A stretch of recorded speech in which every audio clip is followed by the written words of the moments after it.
Всем привет, друзья! Третья часть про 1998 год прямо сейчас и сегодня в обзоре. Пришельцы в небе. Чемпионат мира по футболу. Дань памяти императору России. Зимние Олимпийские игры 98 года. Евровидение со скандальным победителем. Мюзикл века и великолепные театральные постановки. Необычные рекорды и многое другое. Друзья, ваша поддержка очень важна для нас. Ставьте лайки, подписывайтесь на канал и обязательно пишите комментарии.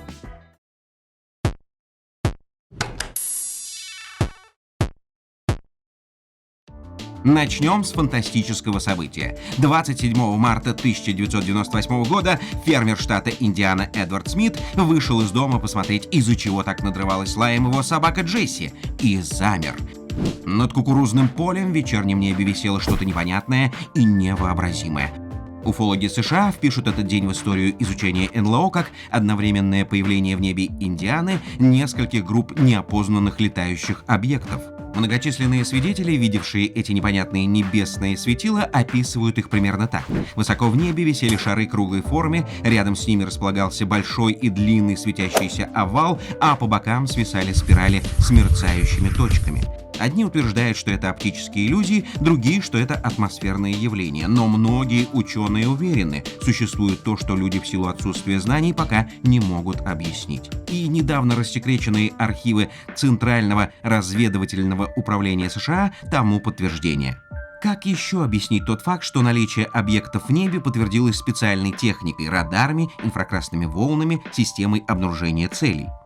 Может быть, мы скоро откроем секрет внеземных цивилизаций, но пока светящиеся тарелки и шары не дают узнать о них ничего нового. Как говорится, истина где-то рядом.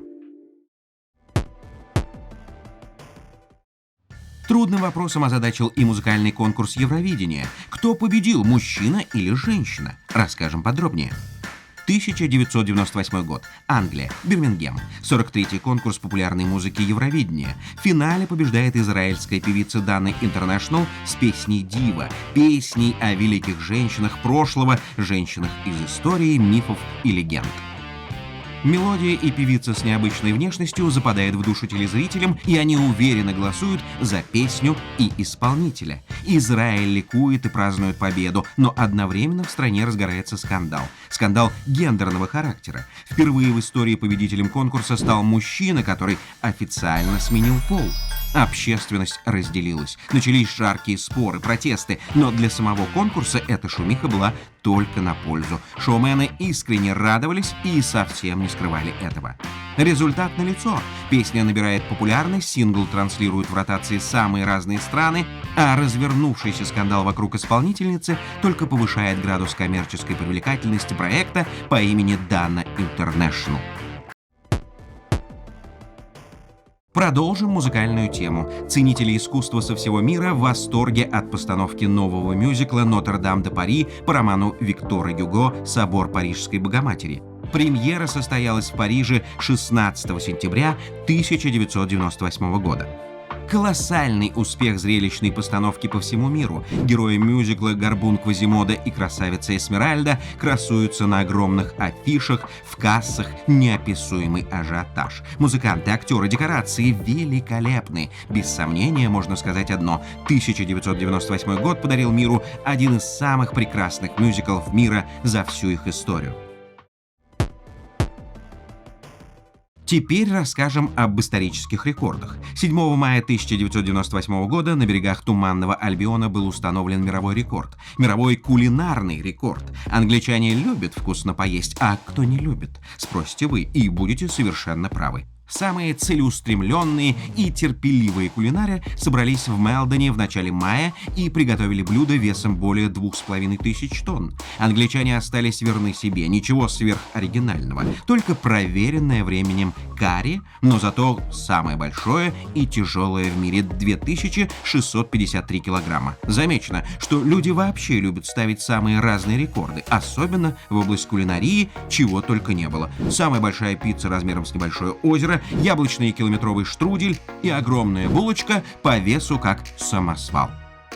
Еще один мировой рекорд 1998 года был установлен прямо в небе. 246 парашютистов поставили мировой рекорд, образовав в небе Иллинойса один большой живой круг. Это вам, конечно, не огромная пицца или самое большое блюдо карри, но зато как красиво. К событиям спорта. 7 февраля 1998 года в Японии торжественно открылись 18-е зимние Олимпийские игры. Столицей Олимпиады стал город Нагано, который приковал к себе внимание всего мира в эти важные спортивные дни. Олимпиада в Нагано запомнилась прежде всего дебютом новых видов спорта – сноуборда, керлинга и женского хоккея, а также новой кевларовой спортивной экипировкой. Нельзя не отметить инновационную, по тем временам, голландскую разработку – новая конструкция конька с отрывающейся пяткой, что позволило конькобежцам ставить новые рекорды. В хоккейном олимпийском турнире запомнилось участие звезд НХЛ и, конечно, рекорды великого потомка викингов, норвежского лыжника Бьорна Делли, который выиграл 3 золотые олимпийские медали и 1 серебряную. Наши олимпийцы тоже бились за победы, чем показали всему миру свой несгибаемый характер и спортивное мастерство. Настоящим героем страны стала российская лыжница Лариса Лазутина, завоевавшая, как и титулованный норвежский лыжник Бьорн Делли, 3 высших олимпийских награды. Кроме лыжников, победы России принесли фигуристы, например, Оксана Казакова и Артур Дмитриев, а в биатлонном спринте Галина Куклева. Организаторы игр удивили яркой церемонией открытия и поистине грандиозным фейерверком. В небо взлетели 5000 высотных зарядов. Это было незабываемое зрелище. Зимняя Олимпиада в Нагано поставила много разных рекордов, но, как отмечали зрители и участники, японцам удалось создать самое главное – очень добрую и теплую атмосферу. Еще одно важное спортивное событие года – чемпионат мира по футболу во Франции. Поклонники футбола со всего мира ждали начала турнира с предвкушением, и он оправдал их ожидания. Футбольные баталии на французских стадионах собирали сотни тысяч болельщиков, а у телевизоров как минимум половину населения земного шара. Хозяева чемпионата сборная Франции стала чемпионом мира, ярко обыграв в финале бразильцев со счетом 3-0. Мундиаль 1998 года запомнился сенсационной игрой сборной Хорватии, которая, дебютировав в турнире, стала бронзовым призером, а также введением в регламент правила золотого гола и звездной игрой будущего главного тренера мадридского Реала Зинедина Зидана. Для российских же болельщиков Мундиаль запомнился отсутствием нашей команды, которая не смогла отобраться на чемпионат. Отвлечемся на несколько минут от событий в мире спорта, чтобы вспомнить о не менее ярких событиях. Москва. В театральном сезоне столицы сразу 2 главных спектакля сезона, и оба по пьесам Уильяма Шекспира. «Гамлет». 2 спектакля по одной пьесе в театрах по соседству, и оба ставят гениальные режиссеры современности Роберт Стуруа и Петер Штайн. Такого в отечественной театральной истории еще не было. В «Сатириконе» в постановке Стуруа в главной роли Константин Райкин, в театре российской армии Евгений Миронов. Пресса восторженно пишет сразу о 2 премьерах. Зрители-театралы задают себе вопрос – быть или не быть, и спешно покупают билеты в оба театра.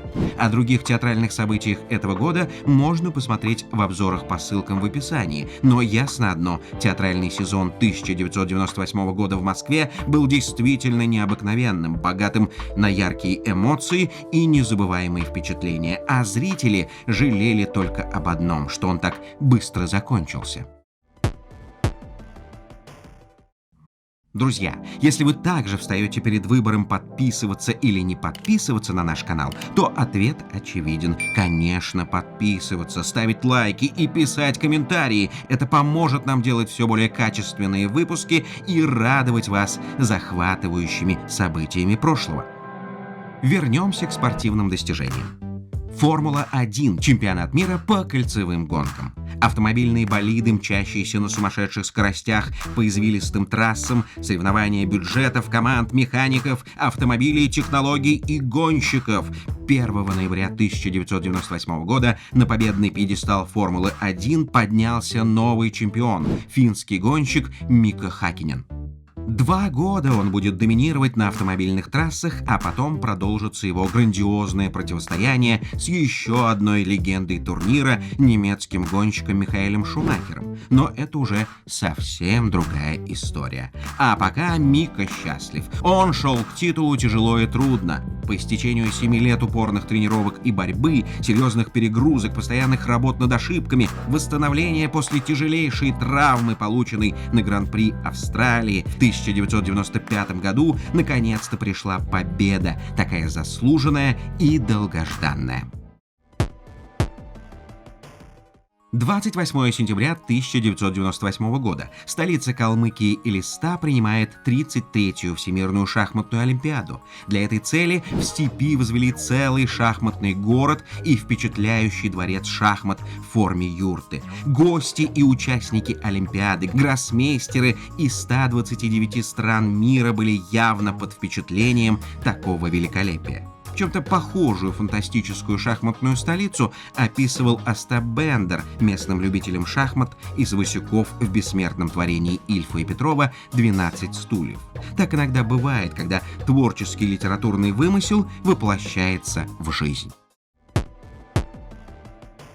Из мировых новостей 1998 года также нельзя не отметить юбилей старейшего мирового агентства новостей Associated Press.